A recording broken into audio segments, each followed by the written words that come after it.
জীবনের এই প্রথম রং খেলা খেললাম। তা হচ্ছে আমার বিয়েকে উপেক্ষা করে বোনদের রিকোয়েস্টে এই রং খেলা খেলেছিলাম। যদিও খেলতে খুব ভালো লাগছে, কাজিন ছিল, বোন ছিল, কাজিনদের ফ্রেন্ডও ছিল, ওদের রিকোয়েস্টে রং খেলাটা খেলা লাগছিল। যদিও এই রং খেলাটা আমি পছন্দ করি না, কজ আমাদের ধর্মে কিন্তু এই রং খেলা এটা নাই, যদিও নাই, তারপরে যাই হোক বিয়েকে উপেক্ষা করে কাজিনদের রিকোয়েস্টে এই রং খেলাটা খেলেছিলাম। কিন্তু এমন রং খেলা খেলছি একবারে সবাইকে মন ভরায় দিছি রং খেলে।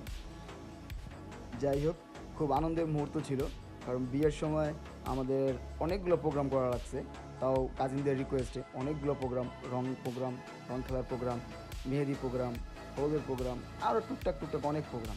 যাই হোক, কাজিনদের রিকোয়েস্টে এই রং খেলা খেলেই প্রোগ্রাম করা লাগছে। যদিও যখন খেলেছি তখন খুবই ভালো লাগছে, কারণ রং খেলার ছবিগুলো দেখতেও খুব ফুটে।